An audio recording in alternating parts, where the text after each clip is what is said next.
Lucas Pacioli 1494 में इन्होंने book publish की। इसमें फर्स्ट टाइम इन्होंने बुक कीपिंग को किस तरह से अकाउंटिंग में इंक्लूड करना चाहिए वो उन्होंने बताया। उसके बाद 1785 में एडवर्ड जॉन्स ने एक स्पेशल बुक अकाउंटिंग की पब्लिश की बेटा। इसमें अकाउंटिंग को किस तरह से रिकॉर्डिंग में किस तरह से रिकॉर्ड्स बनाने चाहिए उन पर उन्होंने फुल फ्लैश एक बुक पब्लिश की। तो ये इंट्रोडक्शन मैंने दिया था आप लोगों को, डबल एंट्री सिस्टम क्या है इसके बारे में, ठीक है। Every transaction involve the money and और money work as a two fold aspect, the receiving of the value on the one hand and other the giving of the same value on the other hand.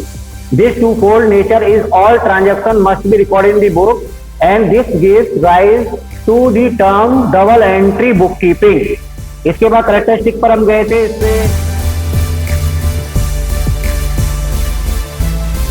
classification of account. There are two type of accounts, personal account and impersonal account. Impersonal accounts को further to sub categorise में divide कर सकते हैं, जिसमें real account and nominal account. Personal account, those account which are related to name of person is known personal account. Person may be natural person, artificial person and representative person. Impersonal account, तो those account which are not a personal account is called impersonal account. They are two type of impersonal account, real account and nominal account. Real accounts are related to the assets of the business, such as building, machinery, furniture, goodwill, etc. And nominal accounts, these accounts are related to all expenses and losses, income and expenditure. यहाँ तक clear था? तो ये हमने complete किया था last हमारी class में। उसके बाद यस्टरडे हमने गोल्डन रूल्स और डबल एंट्री सिस्टम को टच किया था। और ये बेटा जो गोल्डन रूल्स हैं, ये गोल्डन रूल्स जो नेम पड़ा हुआ है वो इसकी इम्पोर्टेंस को शो कर रहा है कि इतने इम्पोर्टेंट है कि इसके बिना आप without this rules we can't record all financial transaction in systematic manner. ये अकाउंट का फॉर्मेट मैंने बताया था। They are 8 column in this format. First 4 column is related to debit side and another right hand side of 4 column is related to credit side. तो बेटा यहाँ पर date, particular, JF, amount, ये हमारा 4 कॉलम डेबिट कॉलम होता है and another 4 column date, particular, JF and amount repeat हो जाता है ये। तो आपके जो नोटबुक का जो हाफ पेज है वो आपको debit side left hand side show करना है और हाफ पेज जो है वो क्रेडिट साइड शो करना है। ये कंसर्न अकाउंट मैंने यूज किया है। कंसर्न अकाउंट के अंदर इंडिविजुअल अकाउंट्स बनते हैं, डिफरेंट इंडिविजुअल अकाउंट्स बनते हैं। मैंने आपको ये भी बताया था कि ये डेबिट एंड क्रेडिट जो वर्ड हैं ये अकाउंटिंग टर्म है केवल। The word debit credit have no other meaning in the accounting. This shows debit and credit side. आपको फिर दोबारा से बैक में लेके जाऊंगा। सबसे पहले कलेक्शन ऑफ फाइनेंशियल डाटा को आइडेंटिफाई करते हैं, उसके बाद फिर रिकॉर्डिंग करते हैं इन जनरल। तो जनरल के बाद अकाउंट बनाए जाते हैं, लेजरिंग की जाती है। ये कंसर्न अकाउंट जो दिया हुआ है ये जनरल बनाने के बाद बनाया जाता है। तो इसलिए यहाँ पर जनरल से इनकी पोस्टिंग की जाती है बेटा। इसलिए यहाँ पर किस पेज से ये एंट्री आई है उस पेज को हमें यहाँ पर लिखते हैं, जिससे कि हम वेरीफाई कर पाए। Debit and credit are the two sides of accounting. The word debit and credit have no other meaning in accounting. Latin word debtor and creditor से आया है।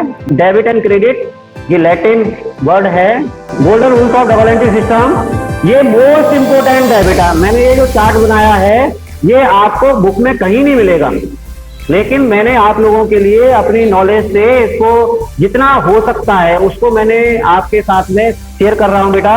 तो इस फॉर्म में अगर आप रखते हो अपने पास तो आपको हमेशा माइंड में रहेगा।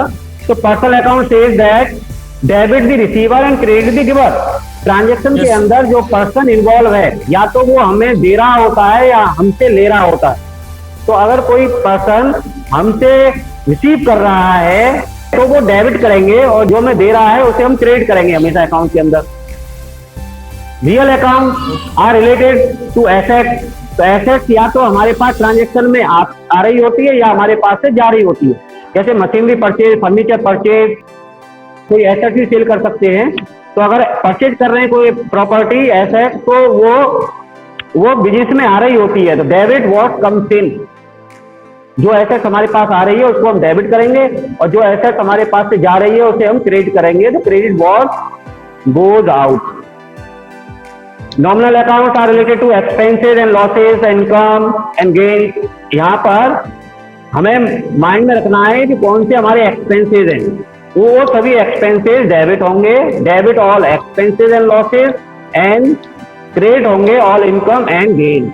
मैंने आपको डिस्कस किया है type of accounts and their golden rules. ये ट्रेडिशनल अप्रोच है, क्योंकि अकाउंटिंग जो है वो उसमें चेंजेस होते रहते हैं, इसलिए मॉडर्न अप्रोच से भी हम अकाउंटिंग को की रूलिंग्स बनाते हैं। तो मॉडर्न अप्रोच में देखिए बेटा, तो according to modern approach there are following 5 key of accounting: capital, liability, assets, income and expenses. There are 5 keys of accounting according to modern approach. अगर किसी ट्रांजैक्शन में कैपिटल पर इफेक्ट पड़ता है, तो कैपिटल पर इफेक्ट पड़ेगा, या तो इंक्रीज हो रही होगी वो कैपिटल, या डिक्रीज हो रही होगी। तो वो ये कहते हैं कि अगर कैपिटल इंक्रीज होती है तो ऑलवेज क्रेडिट हम लोग करते हैं, और अगर कैपिटल हमारी डिक्रीज हो रही होती है तो ऑलवेज डेबिट करते हैं। क्लियर? लायबिलिटी भी सेम है, लायबिलिटी अगर इंक्रीज हो रही होती है तो क्रेडिट की जाती है, एंड अगर डिक्रीज हो रही होती है तो वो डेबिट की जाती है। एसेट ऑलवेज अगर इंक्रीज हो रही होती है तो डेबिट होती है। कैपिटल एंड लायबिलिटी से अगर कोई एसेट इंक्रीज हो रही है तो डेबिट होगा, और अगर डिक्रीज हो रही है तो उस एसेट को हम क्रेडिट करेंगे। क्लियर? चलिए भाई आगे चलते हैं। इनकम, तो इनकम हमें रिसीव होती है, इसलिए ऑलवेज क्रेडिट होती हैं, एंड एक्सपेंसेस एंड लॉसेस हमेशा हमारे पास डेबिट होते हैं। ये 5 कीज हैं। चार्ट पेपर के 2 पार्ट करना, फर्स्ट पार्ट में ट्रेडिशनल अप्रोच और सेकंड पार्ट में मॉडर्न अप्रोच। दीवार पर जहां पर आप सोते हैं वहां पर आपको सामने लगाना है, जिससे कि कम से कम दिन में 2 आपकी नजर उस दीवार पर पड़े, उस चार्ट पेपर पर पड़े, और आप इसको रिवाइज करें। करेंगे इतना? Yes sir, okay sir. हाँ ठीक है, चलिए।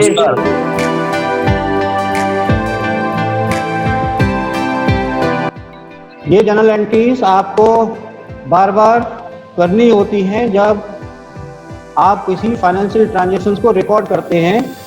तो कुछ जर्नल एंट्रीज हमारी कॉमन जर्नल एंट्रीज होती हैं जो आप क्वेश्चन करते समय इजीली आइडेंटिफाई कर लेते हो, लेकिन कुछ जर्नल एंट्रीज जो है ना वो कुछ एडवांस जर्नल एंट्रीज होती हैं। तो इन सभी जर्नल एंट्रीज को मैंने एक समराइज फॉर्म में आपके लिए सामने लेके आ रहा हूँ। ये कुछ इंपॉर्टेंट जर्नल एंट्रीज हैं जो 1 बाय 1 हमें डिस्कस करनी है विद एग्जांपल।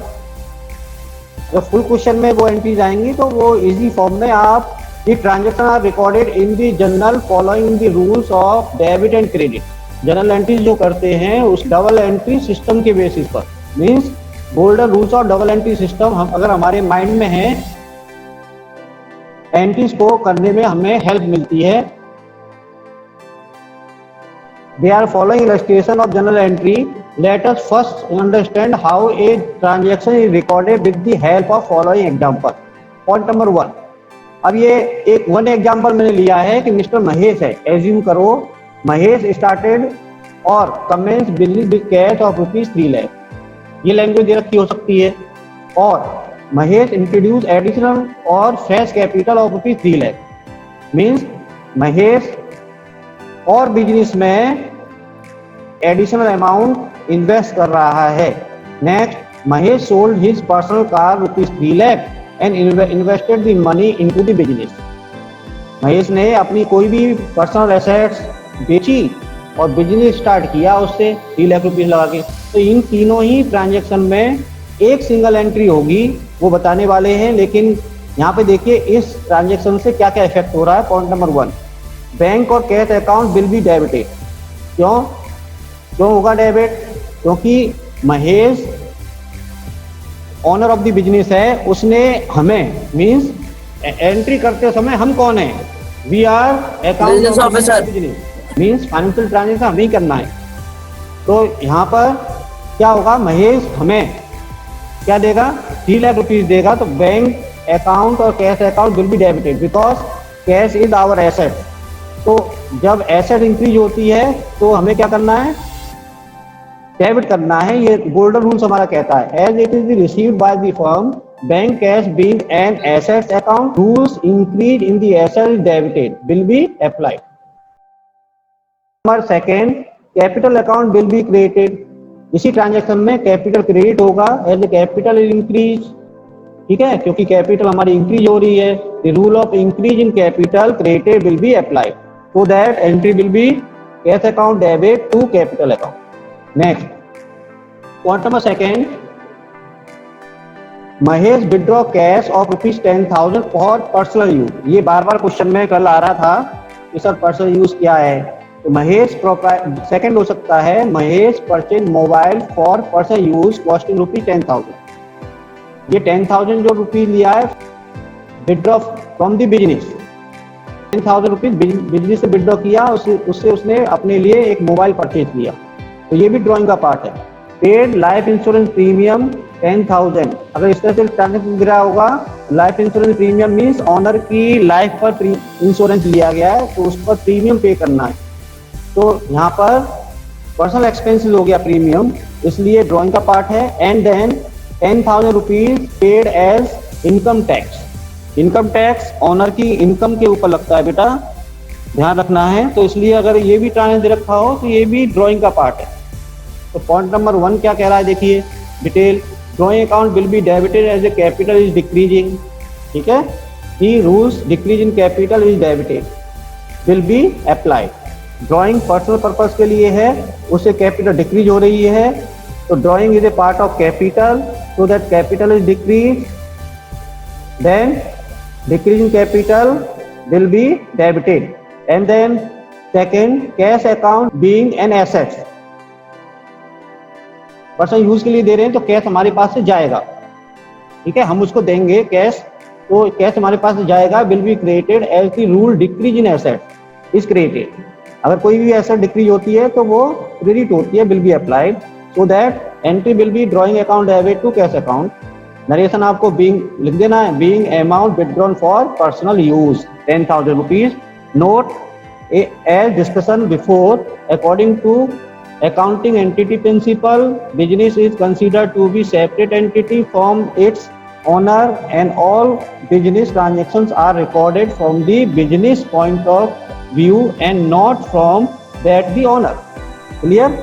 Owner के नेम से आपको रिकॉर्ड यूज नहीं करना है। ऑनर यहाँ पर कैपिटल से शो होता है, ड्राइंग से शो होता है, तो drawing and capital are the representative personal account. Okay, तो इसलिए बेटा आपको ध्यान रखना है कि ऑनर के नेम से नहीं आएगा। और कैपिटल इंट्रोड्यूस विड्रॉ कर रहा है तो कैपिटल आएगा, अगर पर्सनल यूज के लिए ड्राइंग कर विड्रॉ कर रहा है बिजनेस से तो ड्राइंग वर्ड यूज आपको करना है एंट्री के साथ। Next, Mahesh withdraw 4,000 from bank for personal use. यहाँ से क्या है कि बिजनेस के बैंक बैलेंस से वो पर्सनल यूज के लिए अमाउंट विड्रॉ कर रहा है। बिजनेस का जो बैंक में बैलेंस है वो डिक्रीज हो जाएगा। Drawing account will be debited as the capital is decreasing, the rules decrease in the capital is debited will be applied. Same last जो पॉइंट था, पॉइंट नंबर 2 सेम उसी तरह से है। इसके बाद bank account being an assets account will be created as the rule decrease in assets is created will be applied. यहाँ पर कैश की जगह पर बैंक अकाउंट हो गया केवल। यहाँ पर एंट्री क्या करोगे आप, drawing account debit to bank account. Narration, being amount withdraw for personal use. Second जो एंट्री थी उसमें कैश यूज हुआ था, क्योंकि बिजनेस के कैश से विड्रॉ किया था, ऑफिस से विड्रॉ किया था इसने, लेकिन यहाँ पर ये बिजनेस के बैंक से विड्रॉ कर रहा है, तो इसलिए बैंक बैलेंस डिक्रीज होगा, कैश डिक्रीज नहीं होगा। कैश इन हैंड अलग होता है बेटा, कैश एट बैंक अलग होता है ना, तो कैश इन हैंड से अगर डिक्रीज होगा तो टू कैश आ जाएगा यहाँ पर ना, और अगर कैश एट बैंक मतलब बैंक के बैलेंस से डिक्रीज होगा तो यहाँ पर बैंक आ जाएगा, ड्राइंग सेम रहेगा। नेक्स्ट, ट्रांजैक्शन नंबर 4, एग्जाम्पल 4 लेके चलते हैं बेटा एंट्रीज को समझने के लिए। Plant purchase for ₹5,000 in cash. तो बेटा देखिए, प्लांट क्या है, इज आवर एसेट, प्रॉपर्टी, तो परचेज कर रहे हैं, इंक्रीज इन प्रॉपर्टी होगा। तो कोई भी एसेट्स अगर इंक्रीज होता है तो according to 5P of accounting means modern term तो डेबिट होता है। तो वही पॉइंट यहाँ पर 1 सेकेंड में दिया हुआ है बेटा, देखिए रीड करते हैं। Plant account being an assets account will be debited as the rule, as the rule means golden rules, increase in asset is debited will be applied. Okay, and इसी एंट्री में जब हम प्लांट परचेज करेंगे तो cash हमारे पास से जाएगा, तो cash is decrease, cash is our also assets. तो cash account being an assets account will be created as the rule decrease, the asset is created will be applied. एक asset हमारी इंक्रीज हो रही है, दूसरी एसेट हमारी decrease हो रही है, तो जो एसेट इंक्रीज हो रही है उसे डेबिट करेंगे और जो एसेट हमारी डिक्रीज हो रही है उसे क्रेडिट करेंगे, so that plant account debit to cash account. Narration is being plant purchased by cash. 5,000, 5,000. Next transaction number 5. Furniture purchased for rupees 12,900 from Jindal Furniture. तो फर्नीचर हम परचेज कर रहे हैं, लेकिन वहां पे प्लांट परचेज कर रहे थे, लेकिन वहां पर कैश से परचेज कर रहे थे। यहाँ पर नेम ऑफ पर्सन दे रखा है कि जिंदल फर्नीचर से परचेज कर रहे हैं। तो यहाँ पर जब मैंने आपको बताया था कि अगर ट्रांजैक्शन के अंदर ये क्लियर ना हो कि कैश ट्रांजैक्शन है और साथ में name of party, name of supplier दिया हो, तो उस कंडीशन में हम ये एज्यूम कर लेते हैं कि ये क्रेडिट ट्रांजैक्शन है, सो दैट हमारी एसेट्स आ रही है। तो एसेट्स यहाँ पर क्या है, हम furniture, furniture is our assets, assets increase हो रही है तो ये डेबिट होगी। एंड देन जिंदल फर्नीचर से हम परचेज कर रहे हैं, उसको पेमेंट नहीं कर रहे हैं, तो कैश की जगह पर उस पर्सन का नेम आ जाएगा, means creator of the Jindal है ये। लायबिलिटी इंक्रीज हो रही है तो ये भी बेटा increase in liability source credit है ना, क्रेडिट ऑफ आवर अकाउंट। तो देन मैंने यहाँ पर पॉइंट वाइज आपको डिस्कस किया है, देख लीजिए। Jindal furniture being a liability account will be created as the rule increase in liability is created will be applied. Then furniture account being an assets account will be debited as the rule increase in assets in the debit will be applied, so that yes. तो अब यहाँ पे होगा furniture account debited to Jindal furniture 12,900, 12,900। Narration आएगा being furniture purchase on credit, ठीक है। ये credit purchase कर रहे हैं, इसलिए यहाँ पर बेटा जिंदल फर्नीचर कैश की प्लेस पर आया है, ठीक है। नेम ऑफ पर्सन आया है और पर्सन के साथ में आपको अकाउंट नहीं लगाना होता, अगर लगाते हैं तो आपको पता ही है एपिस्टॉप एस लगाकर आपको अकाउंट शो करना है। क्लियर भाई, बोलिए यहाँ तक। Yes sir. थैंक यू, आपका एप्रिसिएशन मेरे लिए जो वैल्यूएबल है बेटा। नेक्स्ट देखिए point number 6, cash deposited into bank 77,000।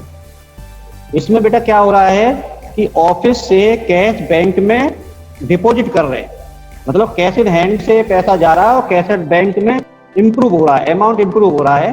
तो इस कंडीशन में क्या करना है, देखिए bank account being an asset, अब बैंक बैलेंस हो या कैश बैलेंस हो, बोथ आर आवर एसेट्स ना। तो cash account being an assets account will be debited as the rule increase in assets is debited will be applied, okay. And then cash account being an assets also will be created as the rule decrease in assets in credited will be applied। समझ रहे बेटा, अगर एक asset increase हो रही है तो वो डेबिट होगी और दूसरी एसेट डिक्रीज हो रही है तो वो क्रेडिट होगी। तो यहाँ पे बैंक का अकाउंट इंक्रीज हो रहा है, बैंक बैलेंस इंक्रीज हो रहा है तो bank account debit, and then cash decrease हो रहा है तो कैश अकाउंट क्रेडिट हो जाएगा, क्योंकि बोथ आर एसेट। तो bank account debit, narration cash deposit into bank 77,000। Yes बेटा। सर जो बैंक अकाउंट है वो सर असेट्स कैसे हो गया? कैश अकाउंट कैसे एसेट्स हो गया, कैश बैलेंस कैसे एसेट्स हो गया, बताइए। एसेट समझते हो ना, property of the business is called asset. Yes sir. तो हमारे पास घर पर जो भी हमारी प्रॉपर्टी है वो हमारी एसेट्स है। जैसे घर में भी अमाउंट हमारे पास इन कैश के फॉर्म में है वो हमारी एसेट्स है, इन गोल्ड के फॉर्म में है वो हमारी एसेट्स है, ज्वेलरी हो सकती है, मतलब कोई हमारे पास व्हीकल है वो हमारी एसेट्स है, पास हाउस है, हमारा फ्लैट है, रेजिडेंस है, वो हमारी एसेट्स है, उसके अंदर फर्नीचर लगा हुआ है वो हमारी एसेट्स है, जो हमारे पास कैश है जेब में रखा हुआ है वो हमारी एसेट्स है, एंड देन बैंक में जो पैसा जमा है वो भी तो हमारे एसेट्स है। बस ये है कि वो हमारे इन हैंड नहीं है, वो कहाँ है, बैंक में हमने डिपॉजिट किया हुआ है। आपके अकाउंट में 5 लाख रुपए बैंक में डिपॉजिट है, वो आपके हैं किसी और के हैं? हमारे हमारे हैं। तो ये क्या है, आपकी एसेट्स है, प्रॉपर्टी है। ऐसे ही बिजनेस बैंक में बैलेंस होता है, तो बिजनेस का बैंक का बैलेंस जो होगा वो भी तो उसकी एसेट्स है। Point number 9, goods costing 14,000 purchase from Ankit. ये एंट्रीज में बार बार आया था, लास्ट 2 क्वेश्चन हमने किए थे उसके अंदर। तो उसमें क्या था बेटा, गुड्स हम परचेज कर रहे हैं 14,000, तो परचेज इज आवर एक्सपेंसेस, लेकिन इसमें पेमेंट होगा कि नहीं होगा ये देखना है। पेमेंट नहीं होगा क्योंकि ये क्रेडिट ट्रांजैक्शन है, नेम ऑफ पर्सन दिया हुआ है और साथ में ये भी दे रखा कि ये कैश में ट्रांजैक्शन, तो ये नेम ऑफ पर्सन दे रखा होता है ट्रांजैक्शन के साथ, तो क्रेडिट ट्रांजैक्शन हम एज्यूम करते हैं। ये मैंने बार बार रिपीट कर रहा हूँ आपके सामने।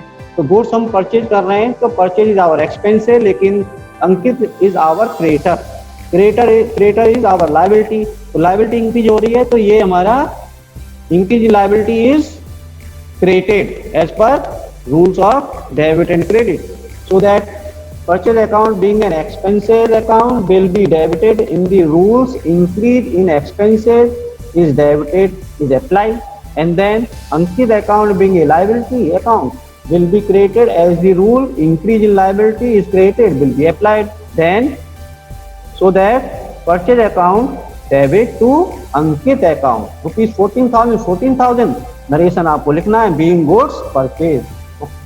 Point number 10, good sold for rupees 10,000। इस ट्रांजेक्शन के अंदर कैश और सेल दोनों पर इफेक्ट हो रहा है। सेल इज आवर इनकम, तो इनकम ऑलवेज क्रेडिट होती है, एंड देन कैश हमारे पास आ रहा है तो इंक्रीजिंग एसेट्स ऑलवेज डेबिट होती हैं। तो उसी को यहाँ डिस्क्राइब किया हुआ उसने। देखिए, cash account being an assets account will be debited as the rule increase in asset is debited being be applied, and then sales account is our income account will be created as the rule increase in income is created will be applied, so that entry will be cash account debit to sales account being goods sold करेंगे बेटा, correction कर लीजिए आप लोग इसको। Next, अब देखिए उसी चीज को मैंने यहाँ पर 11 में लिया है। देखिए, good sold for rupees 20,000 to Naman, name of person दिया हुआ है, क्लियर नहीं है कि कैश ट्रांजैक्शन है, तो ये हमारा क्रेडिट ट्रांजैक्शन होगा। तो Naman is our debtor, good sold करेंगे, जिस पर्सन को सेल कर रहे हैं वो पर्सन हमारे लिए डेटर है, और जिस पर्सन से हम परचेज कर रहे हैं वो हमारे लिए पर्सन क्रेडिटर है। अगर हम उसको क्रेडिट सेल परचेज होता तो क्रेडिट ट्रांजैक्शन होता है। Naman's account being an assets account because of Naman is our asset debtor will be debited as rule increase in assets is debited will be applied, and then sales account being an income account will be created as the rule increase in income is created will be applied, so that entry will be Naman debit to sales account। Naman account नहीं लगाना है, Naman debit to sales account। Narration being goods sold on credit 20,000। Note में मैंने थोड़ा सा आपको explain किया है, क्लियरिटी आए जिससे क्या किया है। In the given case name of the buyer Naman is given without the use of word cash, so it is credit transaction. वो चीज है जो मैं बता रहा था। अगर ट्रांजेक्शन के साथ आपका नहीं दिया हुआ कि कैश ट्रांजेक्शन है तो हमेशा ध्यान रखना कि नेम ऑफ पर्सन होने पर उस ट्रांजेक्शन को क्रेडिट ट्रांजेक्शन माना जाएगा। नेक्स्ट, पॉइंट नंबर 12 समझिए। Cash of rupees 2,000 receive from Hari A debtor. अब डेटर था हमारा एक हरी, उस समय 2,000 रुपीज रिसीव हो रहे हैं, तो कैश रिसीव होगा तो इंक्रीज इन कैश हो जाएगा, और cash is our assets increase हो रही है तो वो डेबिट होगी। And then Hari is our debtor, debtor is giver, देने दे रहा है, तो पर्सनल अकाउंट क्या कहता है? क्रेडिट दी गिवर, गिवर को क्रेडिट करो और रिसीवर को डेबिट करो। तो यहाँ पर हमारा हरी इज गिवर है, जो हमें दे रहा है बेटा, तो हरी यहाँ पर क्रेडिट हो जाएगा। Cash account being in asset account will be debited in the rule increase in assets is debited will be applied. And other hand Hari's account being in assets account will be created as the rule decrease in assets in created will be applied, so that entry will be cash account debit to Hari account being cash received from Hari 2000 rupees। कोई problem तो नहीं है? Sir समझ में नहीं आ रहा। Very good, ये हुआ। कहाँ पर समझ में नहीं आ रहा? इसी एंट्री में समझ में नहीं आया कि स्टार्टिंग से समझ में नहीं आया आपके? सर ये हरी अकाउंट वाला नहीं आया, मतलब इसमें ये कैश अकाउंट डेबिट क्यों किया है? आपका एक फ्रेंड है, मिस्टर हरी नाम है उसका, उसने आपको 2000 रुपए दिए, तो ही इज गिवर और रिसीवर? पहले ये बताइए। गिवर। गिवर, क्योंकि वो हमें दे रहा है, हमसे ले नहीं रहा, दे रहा है वो हमें। तो पर्सन जो रिलेटेड होते हैं वो किससे अकाउंट से रिलेटेड होते हैं बेटा? पर्सनल अकाउंट से रिलेटेड होते हैं। तो personal account says that debit the receiver and credit the giver, ये गोल्डन रूल्स कहता है। यहाँ पर गिवर है हरी, क्रेडिट दी गिवर, तो हरी को क्या करना है? क्रेडिट करना है अकॉर्डिंग टू रूल। और कैश हमें रिसीव हो रहा है तो कैश तो डेबिट होगा ही होगा, एसेट्स है तो बेटा, एसेट इंक्रीज हो रही है तो cash account debit to Hari हो जाएगा। ट्रांजेक्शन नंबर 13 देखिए, paid ₹6000 from Shyam a creditor. Shyam is our creditor, so we are paying ₹6000 to Shyam. तो यहाँ पर देखिए बेटा, Shyam's account being a liability account means creditor, creditor is our liability, will be debited as the rule decrease in liability is debited will be applied। Shyam एक liability थी हमारे ऊपर, अब उसे हम पे कर रहे हैं, तो श्याम इज ए रिसीवर, तो रिसीवर को हम लोग as per golden rules personal account में डेबिट करते हैं। तो वही वो कह रहा है, डिक्रीज इन लायबिलिटी या फिर receiver is debited. Next, cash account being an assets account will B created as the rule decrease in assets, so is created will be applied, then entry will be Shyam debit होगा। Person के साथ में आपको account word use नहीं करना है to cash account, ठीक है? Clear? 2000 rupees 2000। Next point, transaction number 14, goods return by Shruti for ₹30,000। Goods return by Shruti, हमने गुड्स श्रुति को सेल किया था, तो उसमें से 30,000 की गुड्स वो हमें रिटर्न कर रही है। कोई रीजन हो सकता है, गुड्स डिफेक्टिव हो सकती है। सेल्स की जो एंट्री की थी हमने ना, यहाँ पर देखिए क्या एंट्री की थी सेल्स की, पीछे ये नमन अकाउंट डेबिट टू सेल, नमन को गुड्स सोल्ड किया था तो नमन अकाउंट डेबिट टू सेल, ठीक है? तो यहाँ पर जो है ना उसको रिटर्न हो रहा है, तो ये एंट्री रिवर्स हो जाएगी।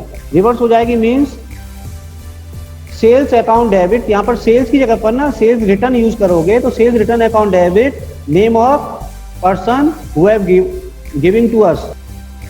तो यहाँ पर टू श्रुति हमारा गिवर है, तो श्रुति को हम CR करेंगे ₹30,000। Transaction 14 is complete and transaction 15, goods costing 9,000 return to Kapil.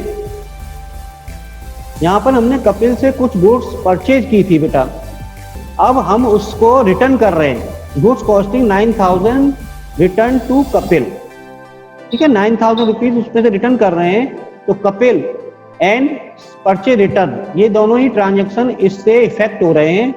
तो point number 1, Kapil account being in liability account, creditor will be debit as the rule decrease in liability is debited will be applied.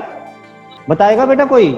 ये जो word है कि will be debited in the as per rules of decrease in liability is debit, ये कहां से आ रहा point बताओगे? Golden rule, golden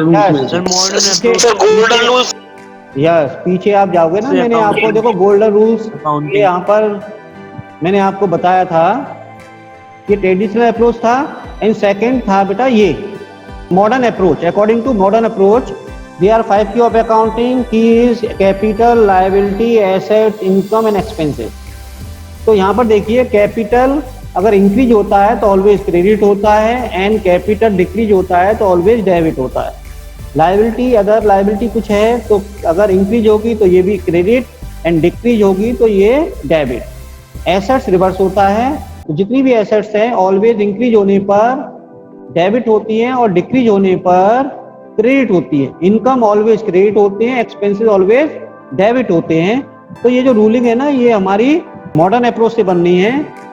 Kapil account being a liability account and creditor will be debited as the rule decrease in liability is debited.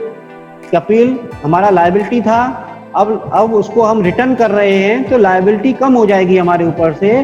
तो जब अगर liability कोई कम होती है तो बेटा तो वो क्या होता है, decrease in liability always is debited. ठीक है। Next, purchase return is our expenses, तो expenses will be decrease then it will be credited. तो एंट्री होगी बेटा Kapil debit to purchase return account. Okay. Next 16, rent paid of ₹6,000 to Amar. तो rent paid in cash, name of person दिया हुआ है लेकिन person का नेम यूजलेस है यहाँ पर क्योंकि रेंट पेड कह रखा है। Paid means amount paid in cash. Rent paid ₹6,000 to cash, then rent is our expenses, so it will always debited if it increase, and rent is paid in cash, so cash is also decreased, so cash is related to our assets decrease in assets are created as per rules of double entry system। तो यहाँ पर बेटा rent account debit to cash account आपको करना है, तो इसे भी सही करना है बेटा, being rent paid. Next point बेटा 17, transaction related to our income. Then transaction is received commission of ₹10,000 from Shyam. Commission receive is our income. The income is always credited as per rules of nominal account, and then cash also received, so that cash account being an asset increase will be debited in the rule increase in assets is debited will be applied, and then commission account is our income is always credited, so will be credited as per the rule increase in income is credited will be applied, then cash account debit to commission account। Amount आपको कितना लिखना है बेटा, 10,000। ये यहाँ पर ना commission लिख सकते हो या कमीशन रिसीव भी लिख सकते हो, कमीशन रिसीव अकाउंट। और ये होमवर्क है आप लोगों को, ये एक तरह से एक्टिविटी है आप लोगों को करके और मेरे को सेंड करनी है मेरे नंबर पर। अदरवाइज अगर आप नहीं सेंड करेंगे तो कल मुझे ये क्वेश्चन कराना पड़ेगा। कुछ स्पेशल एंट्रीज होती हैं जो हमें करनी होती हैं, उन स्पेशल एंट्रीज को कल डिस्कस करेंगे हम लोग।